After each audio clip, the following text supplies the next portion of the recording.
Hey guys, today I'm back for another video, and today I'm going to be speaking about my top 4 and my teams that I think will get also relegated. So subscribe if you're new around here. Don't forget to watch the previous video, and let's get into this.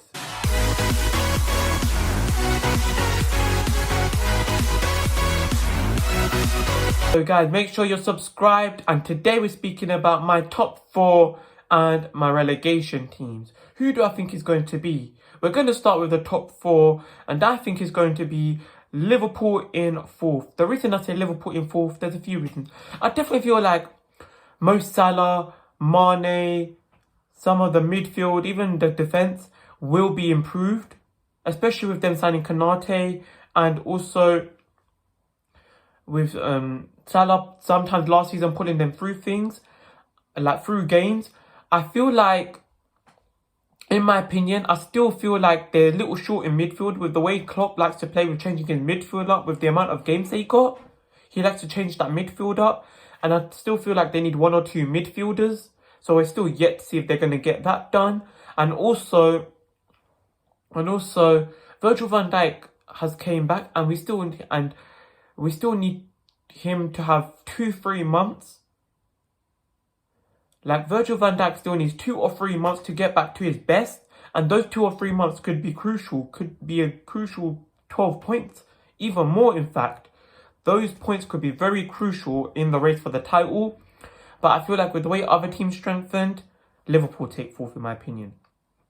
3rd, Manchester United. The reason I've got Manchester United being 3rd is because, yes, they got Jadon Sancho. Yes, they got Varane. But Rashford is out for two months, and I feel like as good as Anthony Martial can be, he's not as good as someone like Rashford. He's still not great at providing what Man U need at the level they need him at. With Sancho, still a lot of pressure for Sancho to perform because now he's that big player. As well as that, he's about it now as well. So there's pressure for him to perform. And Varane. Varane's going to have pressure by not just the Man United fans helping Maguire form that partnership to protect the defence and concede less goals. But he's also going to have pressure to be out of Ramos' shadow now. Now he doesn't have Ramos there to protect him. Can he be that big player? We all know he's a very good defender. But can he prove it at Man U in the Premier League with the pressure? It's all yet to be seen. And I still feel like Man U will be 3rd because they don't have that CDM. Liverpool got Fabinho. Man City have Rodri. Real Madrid, they had Casemiro when Varane was there. All the top best teams have a CDM protecting the defence to help them concede less goals. Leicester have Ndidi. Man U don't have that CDM to come in and help the midfield out, because I still feel like, as good as Scott McTominay and Fred are, they're not out and out CDMs. Pogba still wants to leave. There's still issues there. And even if Pogba doesn't leave, then, still defensive issues we're yet to see though. But in my opinion, I'm not sure Bruno will be able to will get as many penalties as he did last season. And I'm putting Man U 3rd. In 2nd place, I have to go Chelsea. The business they conducted is really good. They're looking to put a bid in for Jules Kounde. They've put in a £97 million bid for Lukaku and actually have got him. And with the amount of work they can do, they're looking to get rid of like Ziyech and a few of their fringe players. But with the defence and the attack they had, they still secured Champions League football. And I feel like they've got so much ways that they can switch things up. Kai Havertz can play striker. Tammy Abraham's still there. Now they got Lukaku. They got Timo Werner. On the wings, they got Timo Werner can play on the wing. They got Ziyech. They got Hudson-Odoi. They got Havertz that can play on the wing. They got Pulisic. In midfield, they're pretty strong there. With Kovacic. With Jorginho. He's now showing his form. You got, like, in defence, they're looking at Jules Kounde, bringing him in. Thiago Silva's still there. Kurt Zouma had an alright season last season. Chilwell will have a better season. Edouard Mendy is going to continue his fine form and have a better season, in my opinion. I feel like just the way Tuchel plays suits Chelsea so much, and he knows how to utilise the whole squad. And this is why I feel like with signing of Lukaku and even potentially Jules Koundé, they'll have a much better season. They weren't having a bad season last season. It's just that Frank Lampard didn't know how to utilise the players and utilise the squad. Now they've bought a manager that tactically knows how to utilise the squad and the players. There we go. Experience has helped this manager utilise the squad and players. And there we go. Third, Man U. Second, Chelsea. And of course, in my opinion, Man City win the Premier League. With Jack Grealish there, they can do so much. Foden can play false 9, De Bruyne can play false 9, Jesus can play striker. You've got, if Foden gets injured, they've got Bernardo Silva still there, Mahrez can play on the wing. It doesn't matter, they've got so much quality and talent. Even Laporte, I feel like, will have a better season. Zinchenko will show how good of a player he is. It's just that even if De Bruyne gets injured now, they've got Grealish that can slot into midfield.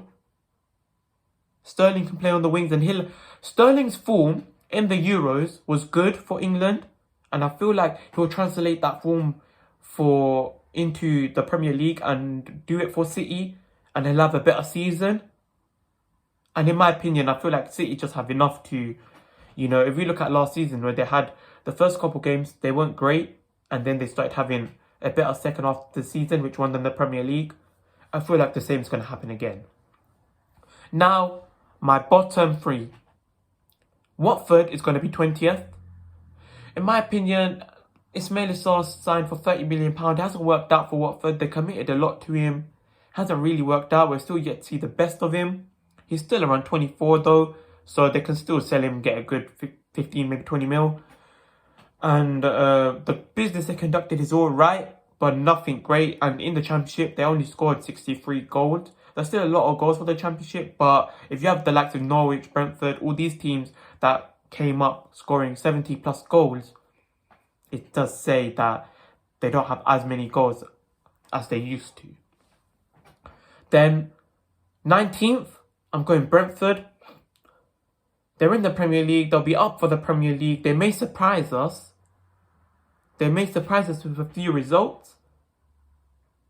But I just feel like they've got enough in there to not finish bottom. But their squad still isn't the greatest. And I feel like they'll finish 19th. 18th place, the final relegation spot for me is going to Norwich. As good as Norwich are, they still got Timo Pukki, but he's not going to score 10. He's not going to score 15 goals to keep them up. They got Max Aarons, he'll do fine, but they've lost Buendia and brought in Rashika. Rashika still needs to get, as good as Rashika is, he still needs to replace Buendia's output in the key passes and everything, and that's a big ask. Rashika is coming into a new league, has to get used to the way Norwich play, has to get used to the Premier League. He has to adjust and everything like that. Norwich are going to rely on him a lot. Todd Cantwell might be leaving, and even if he isn't leaving, they're going to rely on him a lot as well. Norwich are just going to rely on these two players a bit too much. And as much as they can provide, you do need your main striker to be helping out with the goals as well.